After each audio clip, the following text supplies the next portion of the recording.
Nous reviendrons évidemment sur l'impact de ce plan social sur à la fois le bassin d'emploi de Romorantin, sur la filière également automobile. Donc comme vous l'avez dit, des témoignages, également des reportages donc dans le 12-14 et le 19-20. Notez bien, c'est jeudi prochain.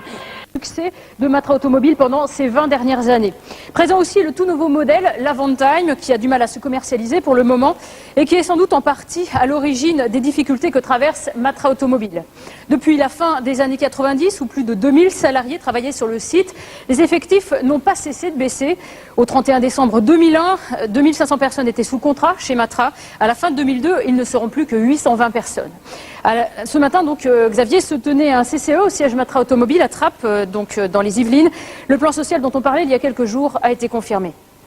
Oui, il n'y a pas eu encore de communication officielle de Matra, mais ce plan social a été entériné. On constate, pour aller vite, que 1683 emplois auront disparu en un an. 1680 en fait, on va dire. Il n'y aura pas 1680 licenciements économiques, parce que Matra appartient au groupe Lagardère, que le groupe Lagardère est un groupe de communication et qu'il a su présenter les choses pour que ce soit moins impressionnant. Il y a déjà eu, il faut le dire, beaucoup de départs, qu'on appelle des départs négociés depuis le début de l'année, des gens qui ont touché une indemnité et qui ont accepté d'être licenciés pour des fautes professionnelles qui disent ne pas avoir commises. On en parlait la semaine dernière. Il y a eu aussi tous les précaires qui ont été remerciés. Ça représente plus de 600 emplois. Donc aujourd'hui, il reste environ 1300 personnes dans l'usine.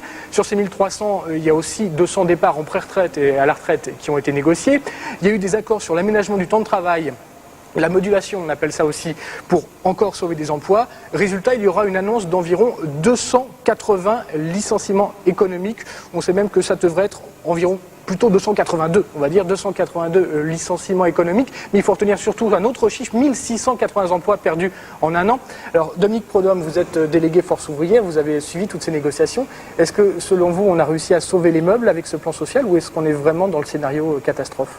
Un plan social n'est pas une finalité en soi pour une entreprise. Ce n'est pas, si on en est arrivé là, c'est certainement la conséquence de choix qui ont été faits antérieurement.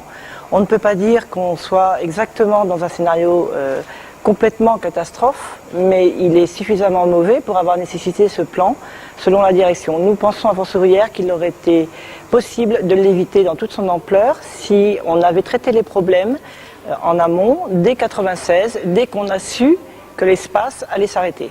Apparemment, la situation est assez calme à l'usine. C'est un plan qui est accepté par les salariés. Il n'y a pas de mouvement de contestation ? Non, le plan n'est pas accepté par les salariés. Mais je pense que lorsque on va faire une image, si vous préférez, si jamais on vient dire dans un village que des avions vont venir les bombarder, les gens vont se sauver. On ne va pas dire que ce sont des départs volontaires. C'est exactement la même chose pour l'usine.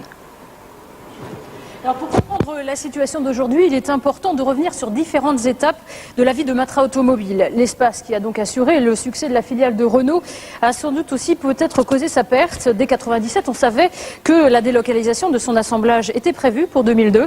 Retour sur un désastre annoncé. Xavier Nézet, Serge Noyetas.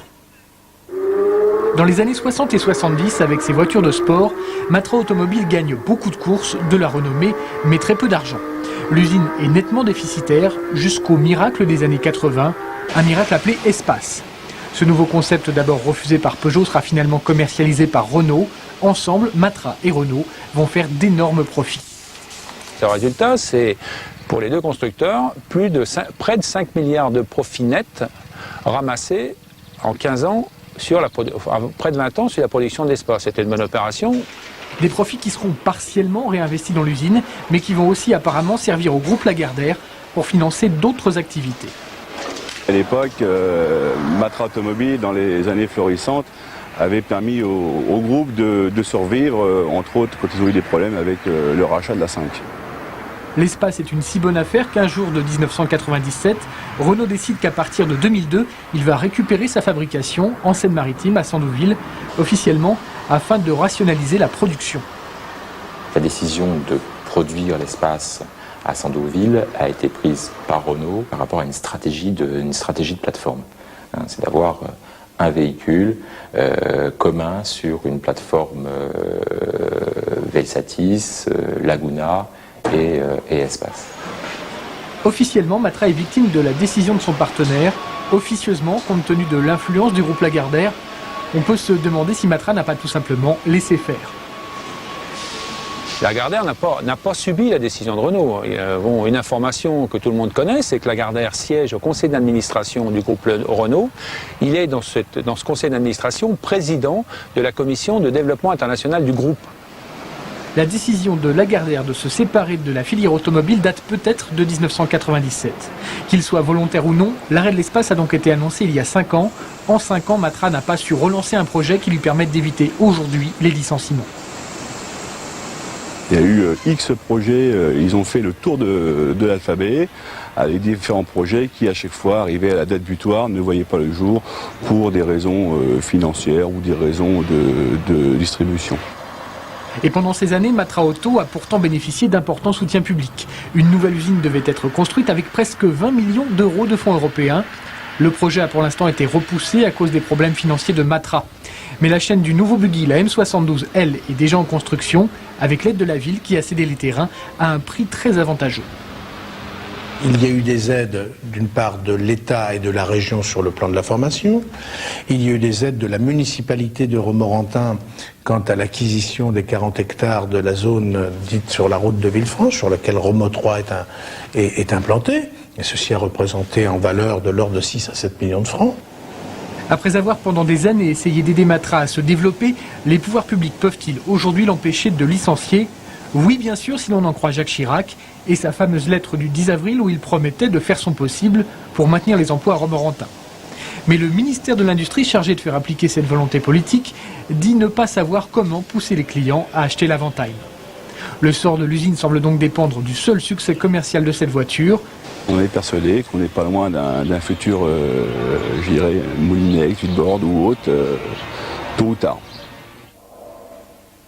Depuis quelques mois, la morosité et l'inquiétude ont gagné les salariés de Matra Automobile. David Jouillat et Serge Noyetas ont recueilli différents témoignages de salariés, de pré-retraités et d'ex-salariés partis il y a quelques semaines. On travaille un peu sous tension, mais bon, faut faire avec. Hein.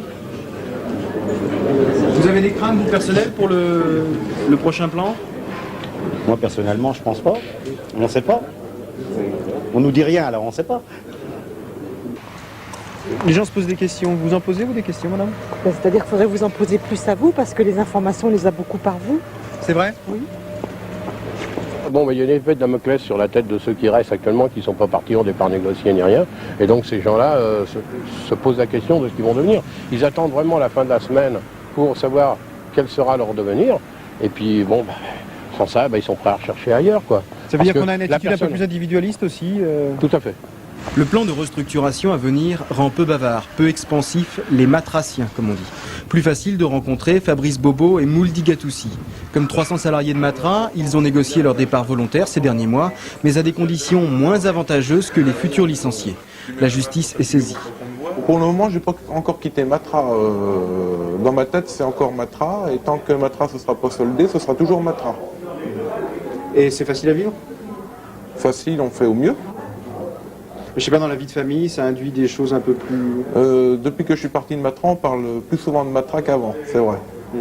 Est-ce que vous avez l'impression qu'on s'est un peu servi de vous? Ah oui, ah oui, ah oui.